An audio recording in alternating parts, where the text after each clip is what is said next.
There are moments in history when the torch is passed, not with fanfare, but with silence. When the greatest movements of God do not begin with thunder, but with the gentle placing of a cloak upon willing shoulders. In ancient Israel, during a time of prophets and kings, such a moment arrived. The voice that had called down fire from heaven was preparing to go silent. The man who had stood alone before corrupt rulers was nearing the end of his earthly journey. But God's work never truly ends. It simply finds new hands. This is the story of Elisha, a farmer who became a prophet, a man who left everything behind, not because he sought power, but because he heard a calling he could not ignore. It is a story about succession, about the cost of following, and about how God prepares his servants long before the world ever knows their names. And it is a story that unfolds across the hills of ancient Israel, through cities marked by God's faithfulness, and beside rivers that remember miracles. It is a story that asks us to consider what we would do if God called us to leave everything familiar and step into something unknown. Chapter 1. The Prophet in Transition. Elijah was not a man who lived quietly. For years he had been the voice of God in a kingdom that had turned its back on righteousness. He had confronted King Ahab and Queen Jezebel, declared drought upon the land, and called fire down from heaven on Mount Carmel to prove the power of the one true God. He had prayed, and the heavens had closed for 3 years and 6 months. The land withered, the crops failed, the people suffered, and through it all, Elijah stood as a living reminder that turning away from God comes with consequences. When the drought had accomplished its purpose, Elijah had prayed again, and the rains had returned. He had been fed by ravens in the wilderness during the famine, drinking from the brook Cherith, while the rest of Israel struggled to find water. When the brook dried up, God sent him to Zarephath to a widow who had only enough flour and oil for one final meal. Yet through Elijah's presence, her jar of flour was not used up, and her jug of oil did not run dry until the day the Lord sent rain on the land. His life had been marked by boldness, isolation, and unshakable faith. He had experienced the heights of spiritual victory in the depths of despair. After the triumph on Mount Carmel, where fire fell from heaven and consumed his sacrifice, Elijah had run for his life when Jezebel threatened to kill him. He had sat under a broom tree in the wilderness and asked God to let him die. He had traveled 40 days and 40 nights to Horeb, the mountain of God, and there in a cave. He had encountered the Lord not in wind, earthquake, or fire, but in a gentle whisper. God had given him new assignments, new purpose, and reminded him that he was not alone. There were still 7,000 in Israel who had not bowed to Baal. But now something was shifting. God had not abandoned Elijah, but he was preparing him for departure. The prophet's work on earth was drawing to a close, and the Lord had one final task for him to complete. He was to appoint a successor, not a king, not a priest, but another prophet, someone who would carry forward the mantle of God's voice in Israel, someone who would continue what Elijah had begun, speaking truth to power and demonstrating God's care for his people. The instruction came clearly. Go to Abel Mah. There you will find Elisha, the son of Shaphat. Anoint him as prophet in your place. Elijah obeyed without question. He had learned through years of walking with God that the Lord's instructions were not suggestions to be debated, but commands to be followed. He rose and made the journey southward, traveling through the hill country, not knowing what kind of man he would find, but trusting that God had already chosen well. The transition had begun. The old prophet was being called home, but the calling itself would not die with him. God's work would continue through new hands, a new voice, a new servant willing to bear the weight of prophetic ministry. Chapter 2. The Calling of Elisha. Elisha was working in the fields when Elijah found him. He was not a priest serving in the temple, not a scholar studying the law, not a man of religious prominence or political power. He was a farmer, the son of Shaphat. He came from a prosperous family in Abel Mahola, a town in the Jordan Valley. He was plowing with 12 yoke of oxen, leading the final team himself. This detail reveals much about his family status. 12 yoke of oxen represented significant wealth and productive capacity. Elisha was not a poor peasant scratching out a meager existence.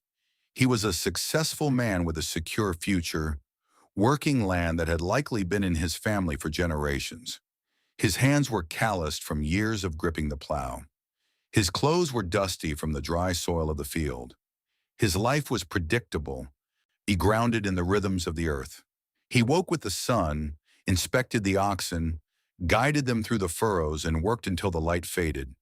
There were planting seasons and harvest seasons, times of labor and times of rest. He knew when to sow and when to reap. He understood the land, the weather, the patterns that had sustained his family and his community. There was nothing in his appearance that suggested destiny, nothing that would cause a passerby to think this man would one day perform miracles, counsel kings, and shape the spiritual direction of an entire nation. But Elijah saw what God saw, or rather, Elijah obeyed what God had commanded, trusting that the Lord's vision was clearer than his own. Without a word of greeting or explanation, the old prophet approached. He walked directly to where Elisha was guiding his team of oxen, and then he did something strange and profound. He removed his mantle, the rough woolen cloak that marked him as a prophet of the Lord, and placed it over Elisha's shoulders. It was a symbolic act, ancient and weighty.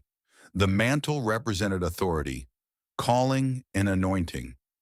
It was the visible sign of prophetic office. To place it on another was to transfer that office, to designate a successor, to mark someone as chosen by God for a specific purpose. It was not a request, it was a commission. Elijah did not ask Elisha if he wanted to become a prophet.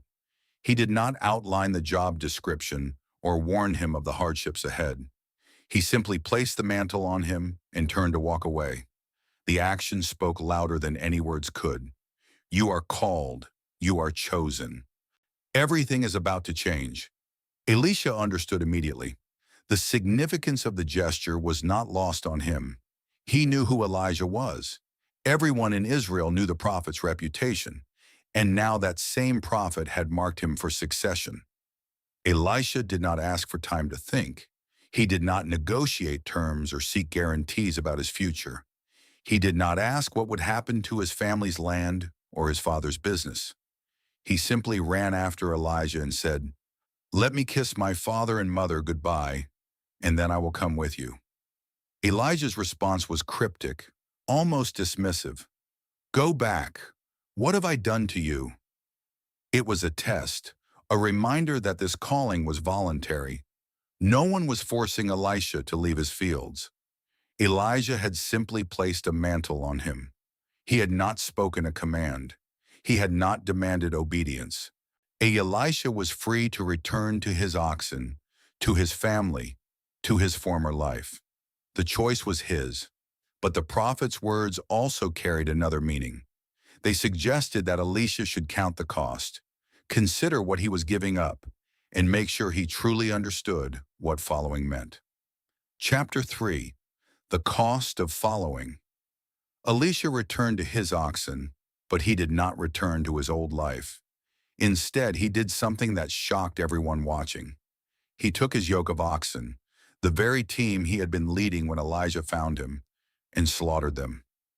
He broke apart his plowing equipment, the wooden yoke and plow that were essential tools of his trade, and used the wood to build a fire. Then he cooked the meat over the flames and gave it to the people around him, likely his fellow workers and servants who had been plowing the other fields. It was a feast, a farewell, a public declaration that there would be no going back. This was not a small decision. Oxmen were valuable animals, essential for farming in an agricultural society. A single ox could be worth as much as a year's wages for a common laborer. 12 yoke meant 24 oxen, representing enormous wealth and productive capacity.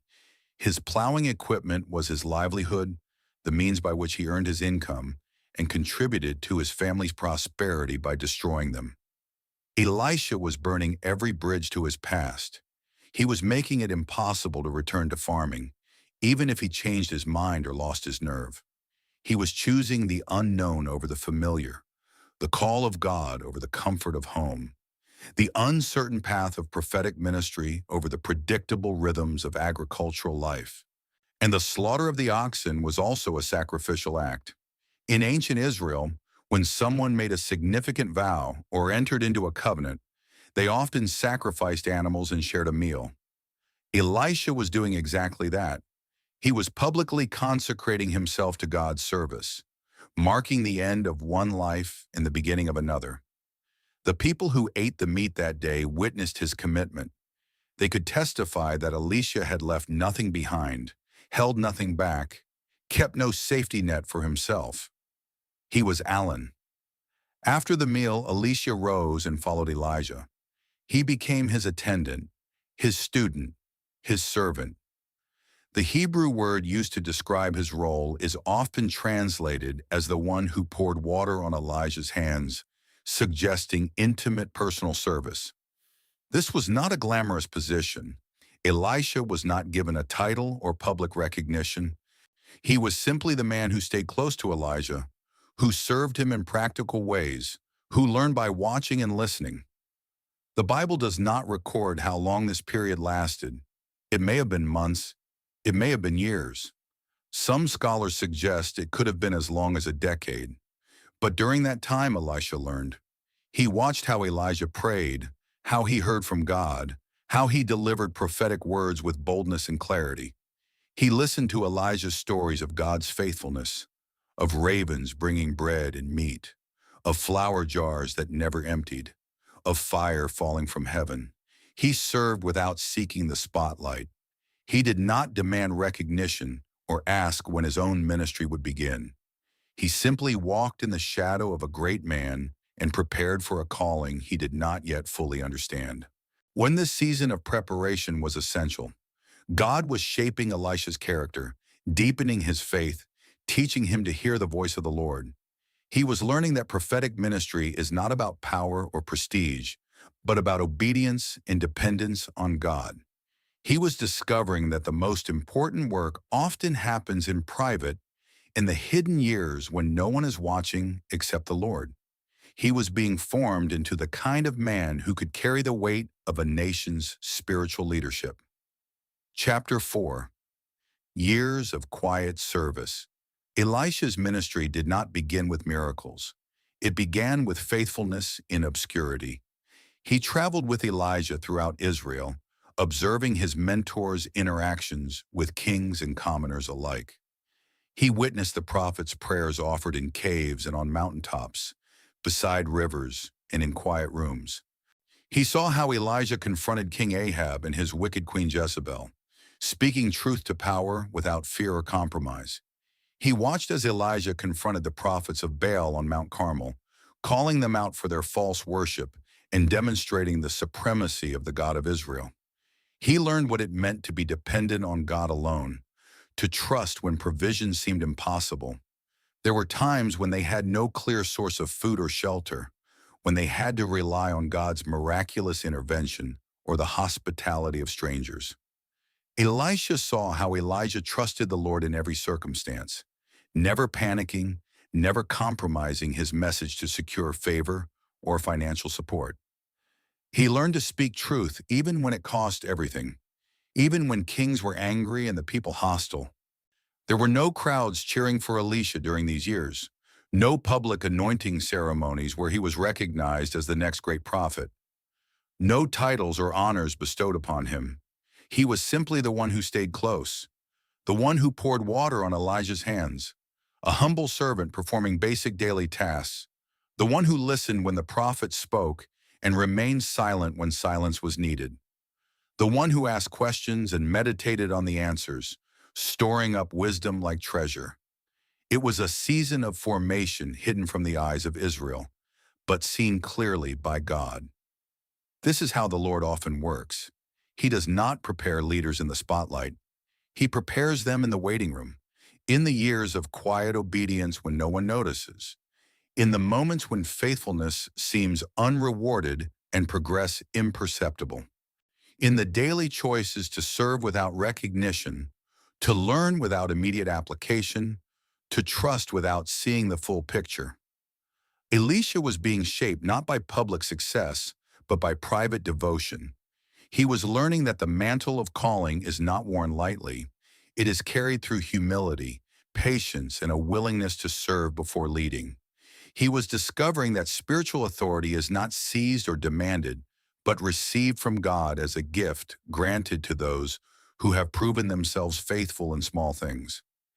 He was understanding that the most powerful ministry flows from a deep, abiding relationship with the Lord, cultivated in the hidden years when no one else is watching. During this time, Elisha likely continued to witness miracles. He may have been present when Elijah prophesied the death of Ahab and the gruesome end of Jezebel. He may have heard Elijah pronounce judgment on Ahab's sons and seen those words come to pass. He observed how God's words spoken through his prophet never failed. What God promised, he fulfilled. What he decreed, he accomplished. This deepened Elisha's faith and prepared him for his own prophetic ministry. The years of service also taught Elisha compassion. Unlike Elijah, who often ministered in isolation and whose prophetic work focused heavily on judgment and confrontation, Elisha would later develop a ministry characterized by mercy and miraculous provision for ordinary people.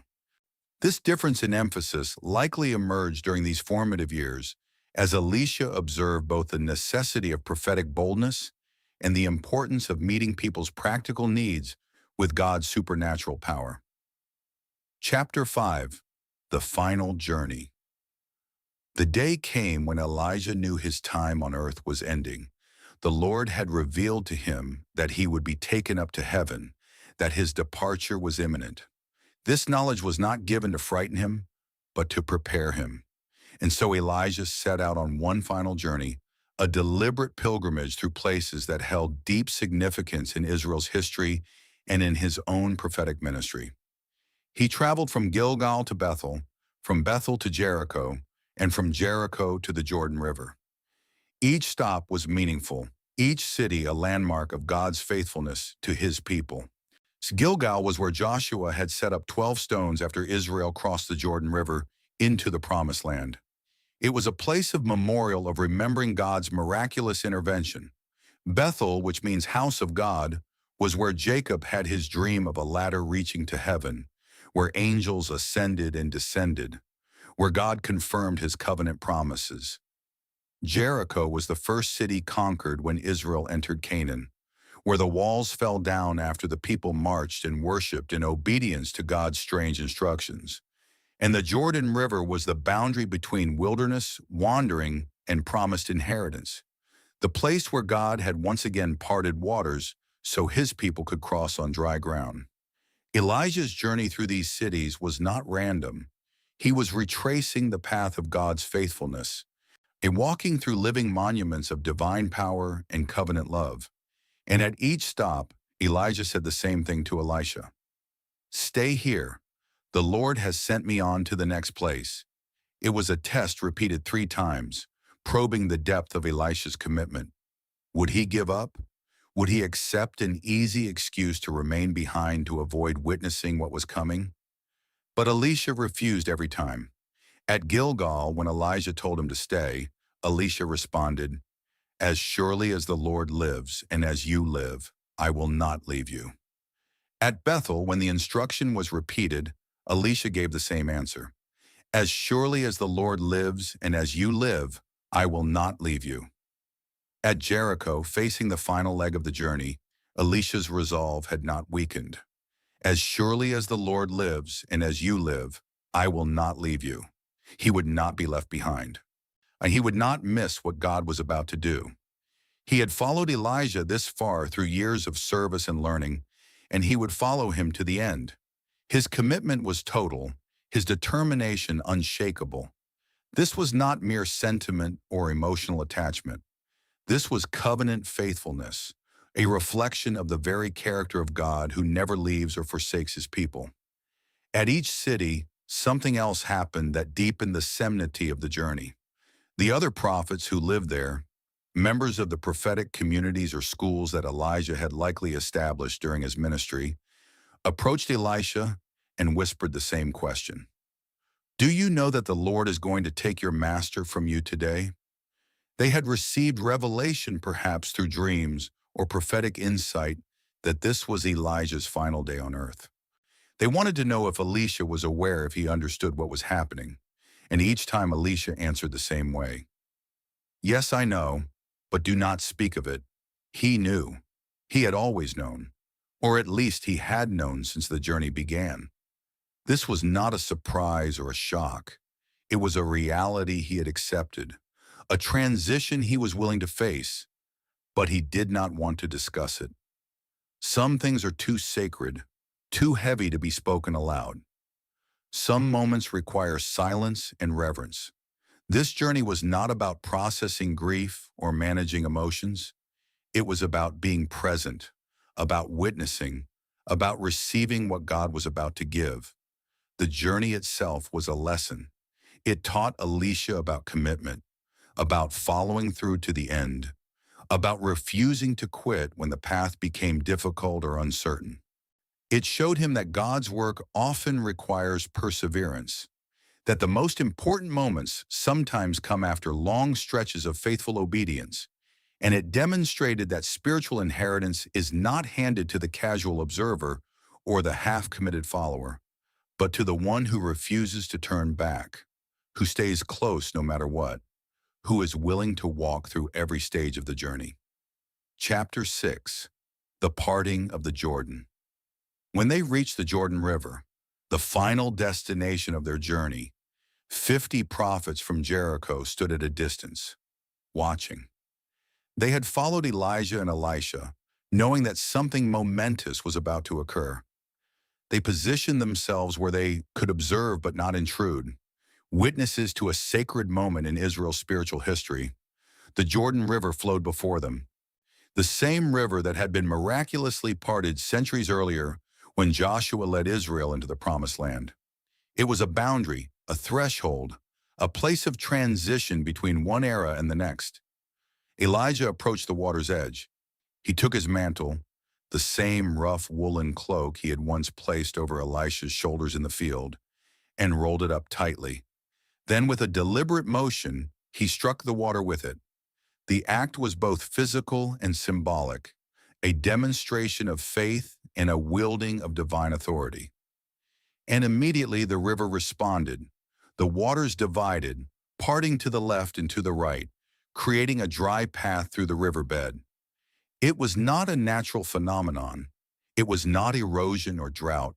It was a miracle, pure and undeniable.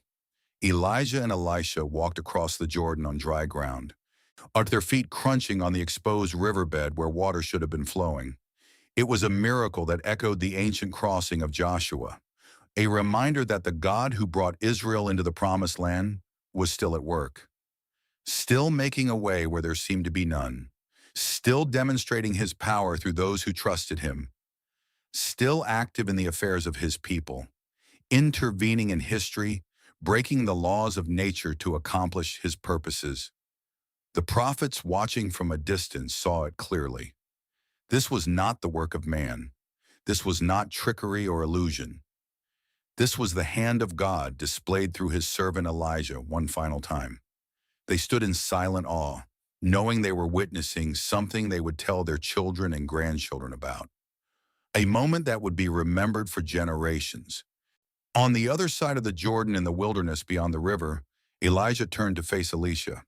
They stood alone now, separated from the watching prophets, isolated in a space that felt simultaneously ordinary and sacred.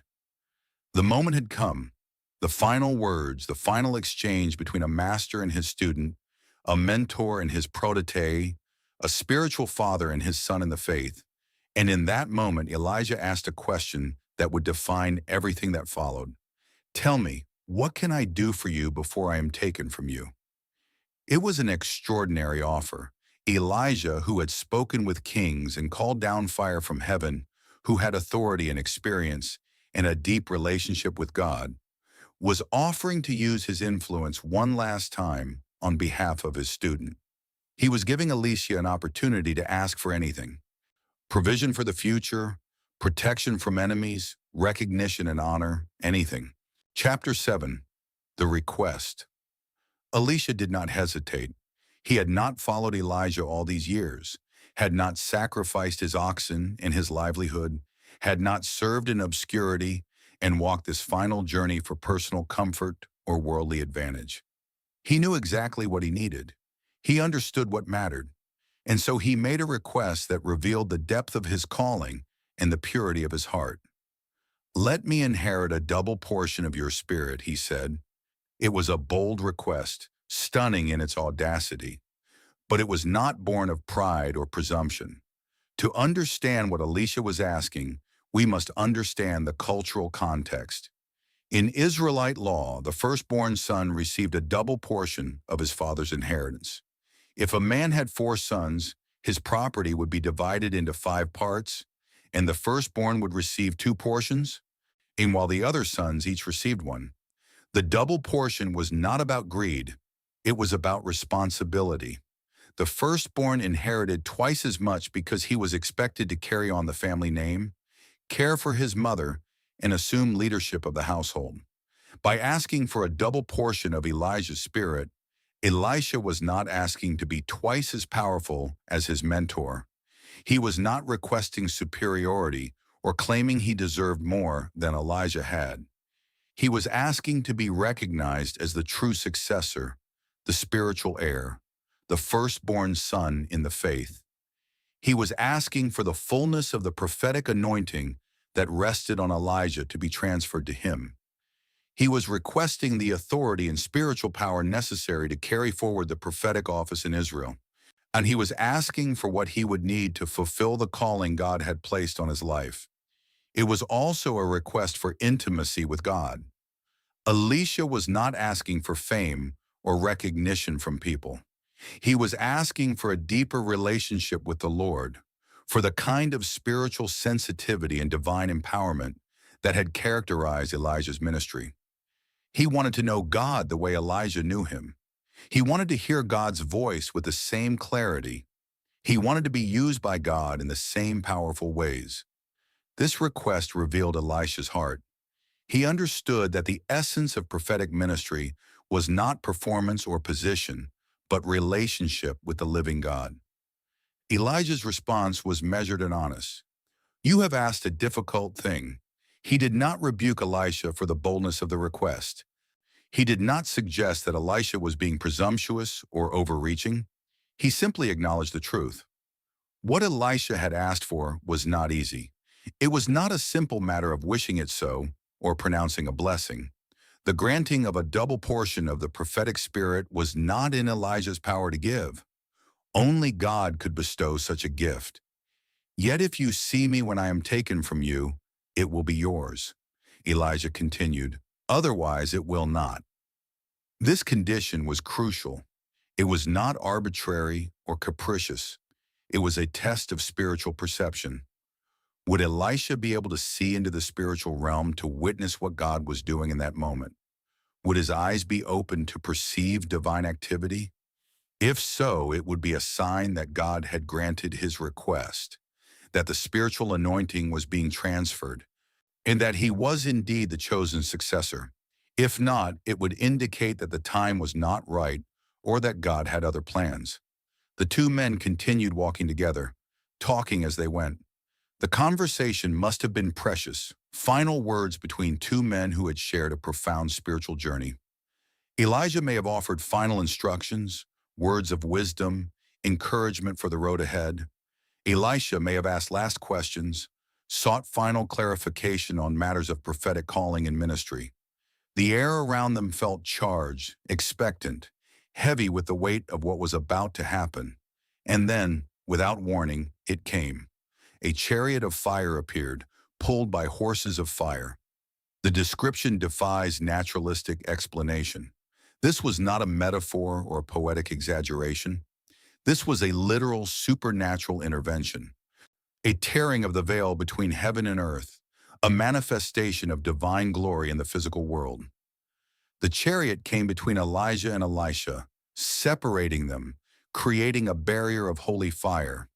And in a whirlwind, a powerful rushing wind that swept across the wilderness, Elijah was taken up into heaven. Elisha watched. He saw it all. His eyes were open to witness this extraordinary event, this translation of a man from earth to glory without experiencing death. He cried out in anguish and awe, my father, the chariots and horsemen of Israel." It was a cry of grief and recognition. He was losing his mentor, his spiritual father, the man who had taught him everything about following God. But he was also acknowledging what he saw. The chariot of fire and the horses represented the true strength and protection of Israel. Not military might, not political alliances, but the power of God manifested through his prophets defending and guiding the nation. And then Elijah was gone. He vanished into heaven, translated without seeing death, joining Enoch as one of only 2 men in the Old Testament taken directly into God's presence without passing through the grave. The whirlwind subsided, the chariot disappeared, the fire faded, and Elisha stood alone in the wilderness beyond the Jordan. Chapter 8. The Departure. Elisha stood alone on the far side of the Jordan River, still processing what he had just witnessed. The whirlwind had passed, leaving an eerie stillness in its wake. The chariot had vanished, taking with it the blazing horses and the man who'd been his mentor, his teacher, his spiritual father. Elijah was no longer on this earth, and he had been transported into the presence of God, received into glory without tasting death. The reality of it settled over Elisha like a heavy cloak. Grief and awe collided in Elisha's heart. He had known this moment was coming. The prophets had warned him. Elijah had prepared him. But knowing intellectually that something will happen does not fully prepare you for the emotional impact when it actually occurs. Elisha tore his own clothes in mourning, ripping the fabric from neck to hem in a traditional expression of loss. It was a visceral, physical manifestation of internal pain. The man who had shaped his life, who had called him from the field and taught him to hear God's voice, was gone. But even in his grief, even as he stood there with torn garments and tears likely streaming down his face, something else was happening, something he could not yet fully comprehend. The transition that had been in motion since the day Elijah first placed the mantle on his shoulders was now complete. The years of preparation were over. The time of serving in another man's shadow had ended. The moment he'd been moving toward, perhaps without fully realizing it, had arrived. He looked down through his tears. There on the ground where Elijah had been standing just moments before lay the prophet's mantle, the same cloak that had been placed over his shoulders years earlier in the field when he was plowing with his oxen, the same mantle that had struck the Jordan and parted its waters just minutes ago. It had fallen from Elijah as he ascended into heaven, left behind like a legacy, an inheritance, a commissioning. And now it rested at Elisha's feet, waiting to be picked up. Elisha bent down slowly and lifted the mantle. The weight of it was familiar. He had seen Elijah wear it countless times, had watched him wrap it around his shoulders in the cold, had observed how he used it to strike the water or cover his face in the presence of God. But now the meaning of it had changed. This was no longer a symbol of someone else's calling. It was his own.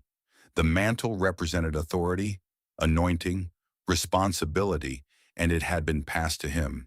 He held it in his hands, feeling its texture, its history, its sacred weight. The rough wool carried the scent of smoke and wilderness, of long journeys and prophetic encounters. It had been present at some of the most significant moments in Israel's recent history, and now it belonged to him. Elisha did not yet know for certain if the double portion had been granted, and he had seen Elijah taken up, which according to Elijah's own words meant the request would be fulfilled. But seeing and experiencing different things, confirmation would come, but not yet, not in this moment of raw grief and transition. What Elisha did know was that God had brought him this far, from the field to the Jordan, from obscurity to the threshold of prophetic ministry, from plowing oxen to witnessing a man ascend to heaven in a chariot of fire. God had not brought him through all of this only to abandon him now. The same Lord who had called him, prepared him, and kept him would continue to be faithful. The God who had empowered Elijah would empower him. The voice that had spoken through the old prophet would speak through the new one. Elisha stood there for a moment longer, the mantle clutched in his hands. He looking at the place where Elijah had disappeared. He was alone now in a way he had not been for years. No mentor to turn to for advice, no teacher to ask questions, no father figure to encourage him or correct him, just Elisha, the mantle and God. But perhaps that was the point. Perhaps this was the necessary transition. At some point, every student must become a teacher. Every follower must become a leader. Every son must become a father. The time had come for Elisha to step into his own calling, to exercise his own faith, to discover for himself the faithfulness of God. He turned away from the spot where Elijah had vanished and began walking back toward the Jordan River. The 50 prophets were still watching from the other side, waiting to see what would happen. They had witnessed the parting of the waters on the way out. They knew Elijah and Elisha had crossed together, but only Elisha was returning. The implications were clear. Elijah was gone. The question now was whether his spirit would rest on Elisha, whether the prophetic ministry would continue, whether God would confirm the succession. Chapter 9. Testing the Calling.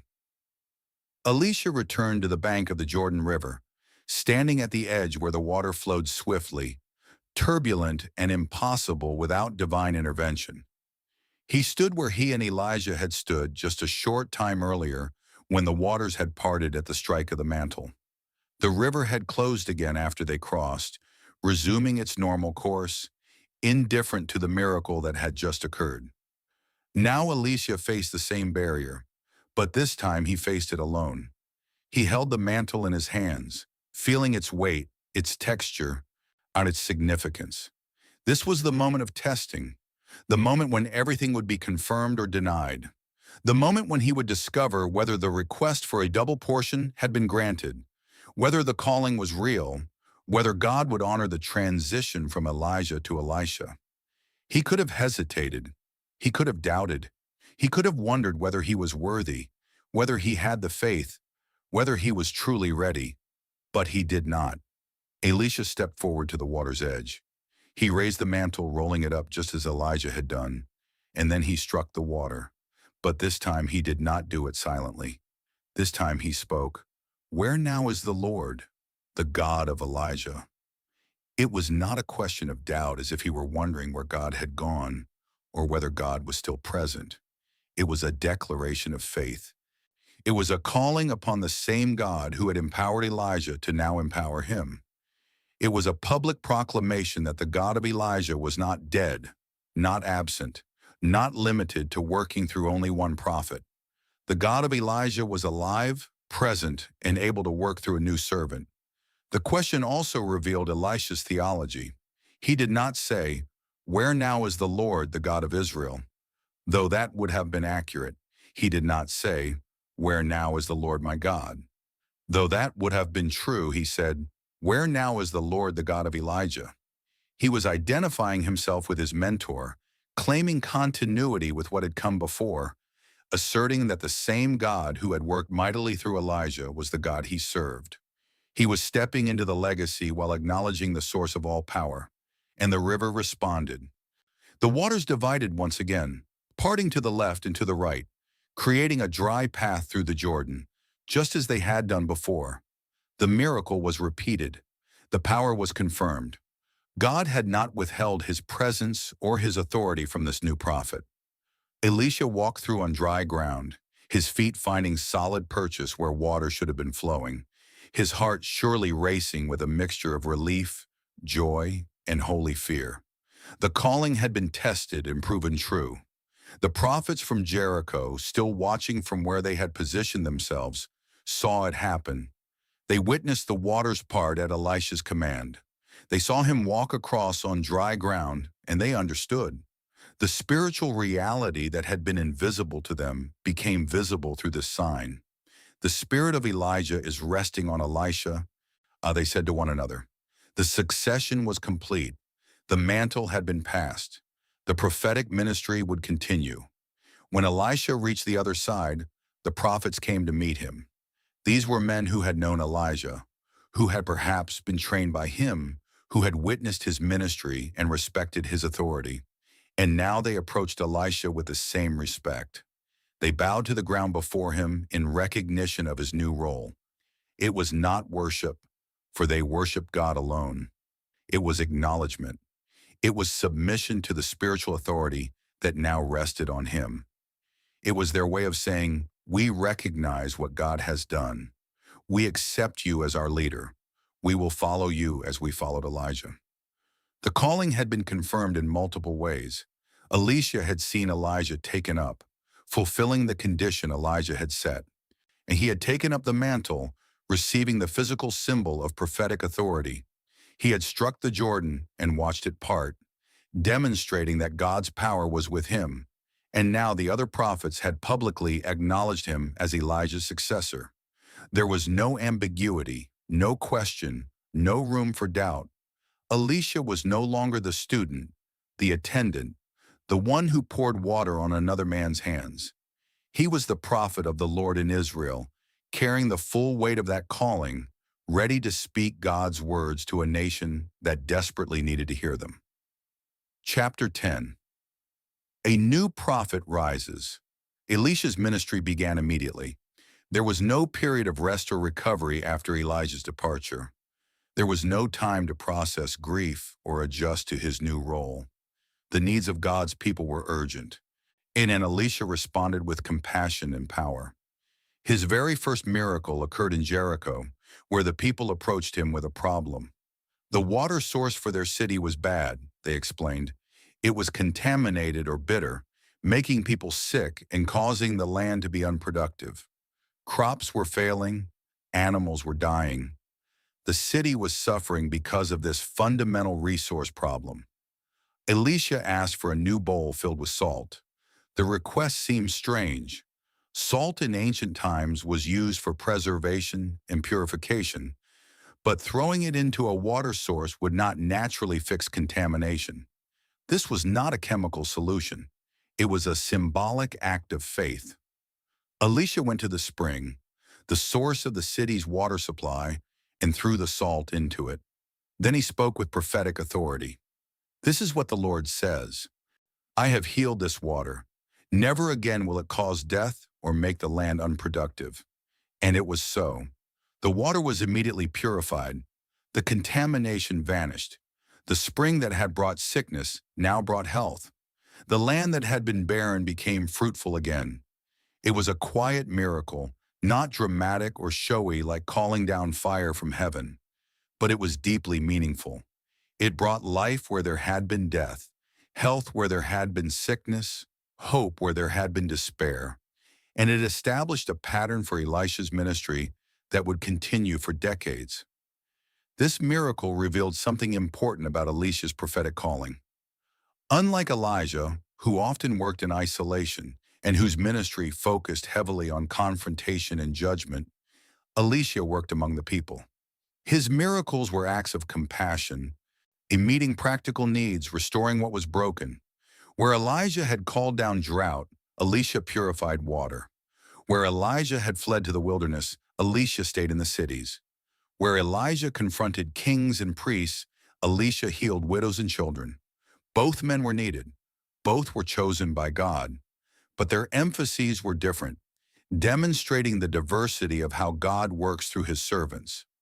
Elisha's second recorded miracle involved a poor widow whose husband had been one of the prophets. She came to Elisha in desperation. Her husband had died, leaving her with significant debt, and now the creditors were coming to take her 2 sons as slaves to satisfy what was owed. It was a common practice in ancient Israel. But no less tragic. She had nothing of value except a small jar of olive oil. Elisha told her to go to her neighbors and gather as many empty jars as she could find. Not just a few, but as many as possible. Then he instructed her to go inside her house with her sons, shut the door, and begin pouring oil from her small jar into all the empty containers. Seemed impossible. How could a tiny amount of oil fill dozens of jars? But the widow obeyed. She poured, and the oil kept flowing. Jar after jar after jar was filled with pure olive oil until every container in the house was full. Only then did the oil stop. Elisha told her to sell the oil, pay her debt, and live on what was left. The miracle not only saved her sons from slavery, but provided for her family's future. God's provision was abundant, more than enough to meet the need. Another significant miracle occurred in the town of Shunem. A wealthy woman there had shown hospitality to Elisha, giving him a room in her house whenever he traveled through the area. She and her husband were childless, and she was past the age of childbearing. Elisha, wanting to bless her for her kindness, prophesied that within a year she would hold a son in her arms. She was skeptical, almost afraid to hope, but it happened exactly as Elisha had said. She conceived and gave birth to a son.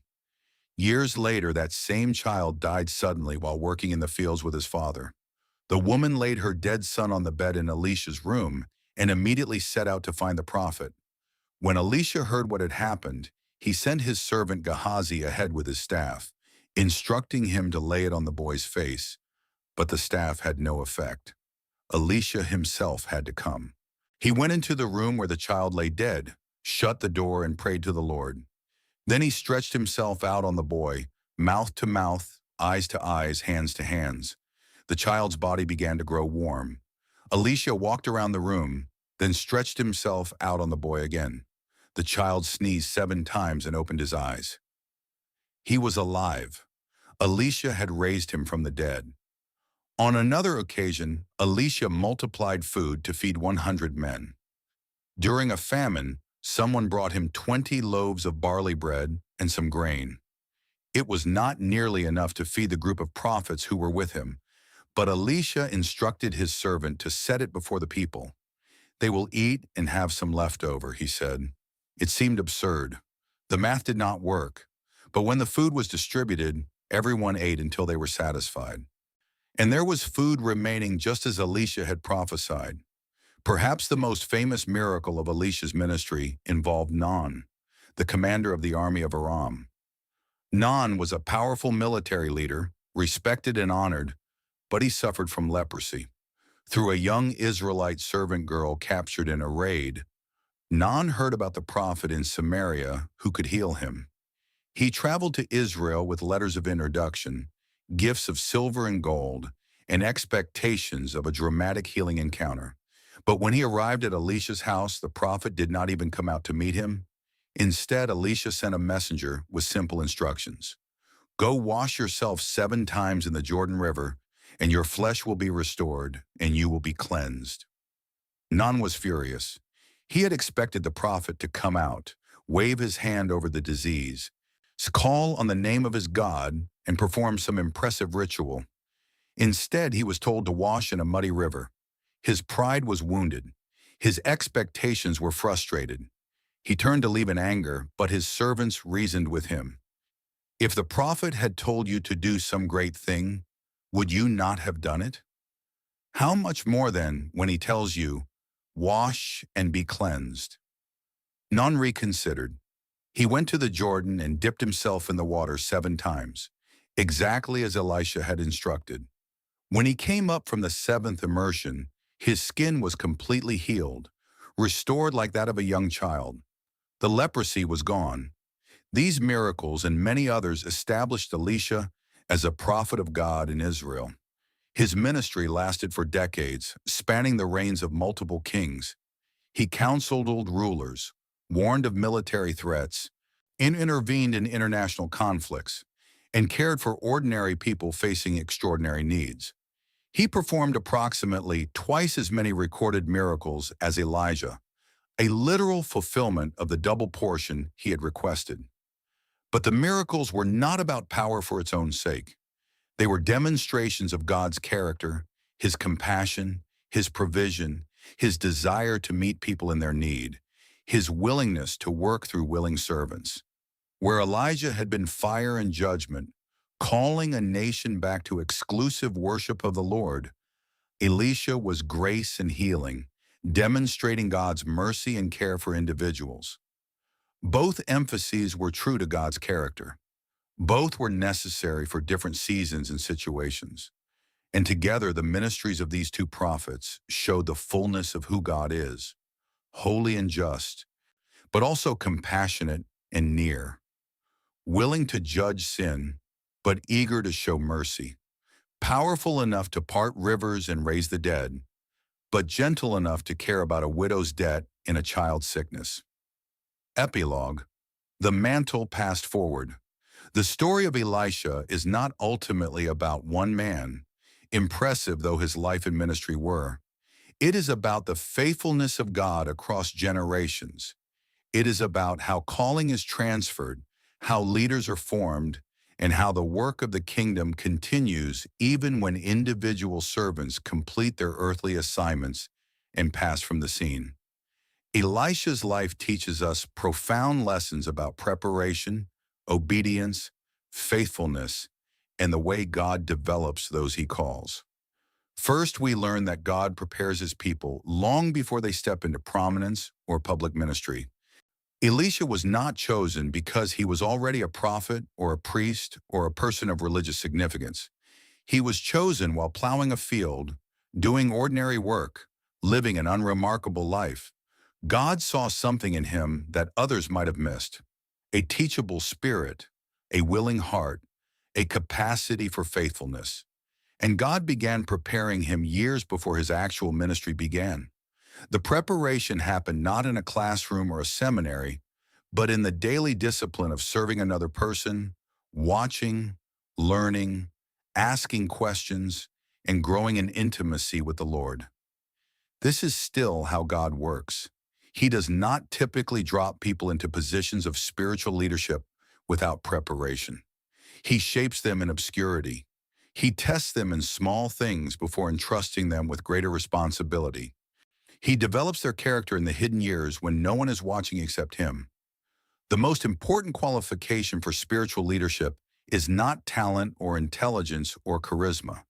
Though those things can be useful, it is faithfulness, the willingness to serve without recognition, the commitment to keep following even when the path is unclear, the humility to learn from others without demanding to be in charge. Second, we learn that spiritual authority is not seized or demanded, but received from God as a gift. Elisha did not campaign for the position of prophet. He did not lobby for recognition or try to advance his own career. He simply served faithfully and trusted God to open the right doors at the right time. When Elijah placed the mantle on him, he responded immediately, but he did not then begin acting like a prophet. He became a servant. He learned. He waited. And when the time came for him to step into his calling, God confirmed it through miracles, through the recognition of other prophets, through the obvious presence of divine power working through him. This is a crucial lesson for anyone sensing a call to ministry or leadership. We do not promote ourselves. We do not force open doors or manipulate circumstances to get what we want. We serve faithfully where we are, develop the character and competence needed for the future, and trust God to bring about the transition in His timing. Elisha's years of service were not wasted time. They were essential preparation. And when the moment came, he was ready, not because he was perfect, but because he had been faithful. Third, we learn that the cost of following God's call is real, but the rewards are greater. Elisha left behind his livelihood, his family business, his predictable future. He slaughtered his oxen and burned his plowing equipment, making it impossible to return to his former life. This was not a light decision. It was a complete surrender, a total commitment. But what he gained far exceeded what he lost. He gained intimacy with God. He gained the privilege of seeing miracles. He gained the honor of being used by God to bring healing, provision, and hope to thousands of people. He gained a legacy that has inspired millions across thousands of years. The same principle applies today. Following Jesus, responding to God's call, stepping into the purposes He has for us will always cost something. It may cost comfort, security, reputation, relationships, or the approval of others. But what we gain in knowing God, serving Him, and participating in His work is infinitely more valuable than what we give up. Elisha understood this. He counted the cost and decided it was worth it, and he never regretted that decision. Fourth, we learn that God's work continues across generations through faithful succession. When Elijah was taken to heaven, God's purposes for Israel did not end. The prophetic ministry continued through Elisha, and when Elisha's time on earth ended, God raised up other prophets. The work of the kingdom is bigger than any individual. It transcends our lifespans and limitations. This should humble us and encourage us. It should humble us because it reminds us that we are not indispensable. God can and will accomplish His purposes with or without us. But it should also encourage us because it means our faithful service contributes to something larger than ourselves, something that will continue long after we are gone. The mantle that fell from Elijah was more than fabric. It was a symbol of continuity, a tangible reminder that God's purposes do not depend on any one person. When one servant is called home, another is raised up. When one voice grows silent, another is given strength to speak. When one generation completes its assignment, the next generation is prepared to carry the work forward. This is the rhythm of the kingdom. This is how God works, not through individual superstars who accomplish everything alone, but through a succession of faithful servants who each contribute their part to the larger story.